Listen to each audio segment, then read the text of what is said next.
Hello दोस्तों, राधे राधे।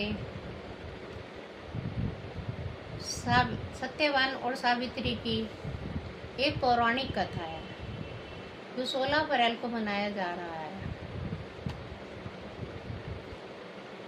कहते हैं कि पुराने समय में ये राजकुमारी जो थी सावित्री अपने पिता के घर रहती थी, तब इसने अपना वर खुद ही चुन लिया जिसका नाम था सत्यवान।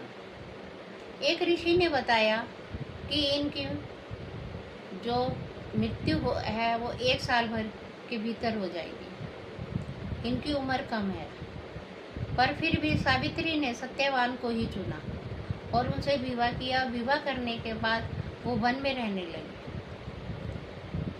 जब उनकी आयु पूरी हुई तो वो बट वृक्ष के पेड़ के नीचे लकड़ियां काट रहे थे। अचानक से सत्यवान की तबीयत खराब हो गई। वो सावित्री के गोद में सिर रख के लेट गया।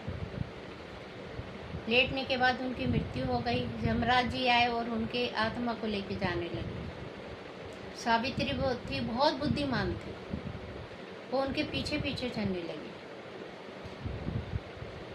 अब उनकी जो दृढ़ निष्ठा थी यमराज जी ने देखी और उनकी बुद्धिमत्ता को देखते हुए यमराज जी ने उनको कहा कि तुम्हें मैं 3 वरदान देता हूँ। सावित्री ने जो है वो 3 वरदान में से पहले अपने ससुर की आंखें मांगी और जो उनका राज्य की समृद्धि थी उसको वापस मांगा।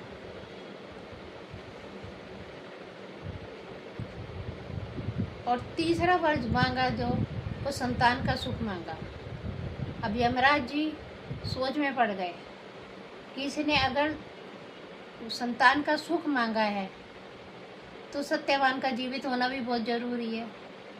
इसीलिए उन्होंने उसकी बुद्धिमत्ता और भक्ति की निष्ठा देख करके सत्यवान को जीवन लौटा दिया।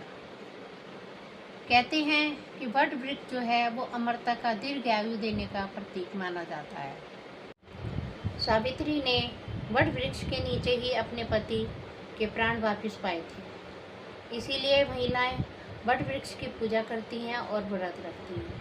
कहते हैं सच्चा विश्वास और प्रेम हर मुश्किल को जीत सकता है। इसलिए पति पत्नी अपने प्रेम प्यार से रहें।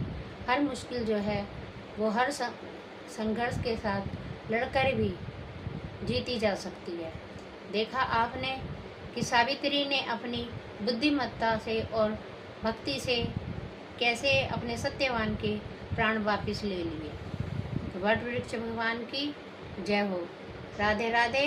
अगर मेरी स्टोरी अच्छी लगे तो आगे शेयर ज़रूर करना कि और लोगों को भी इसकी भक्ति का आगे विचार मिल सके। राधे राधे।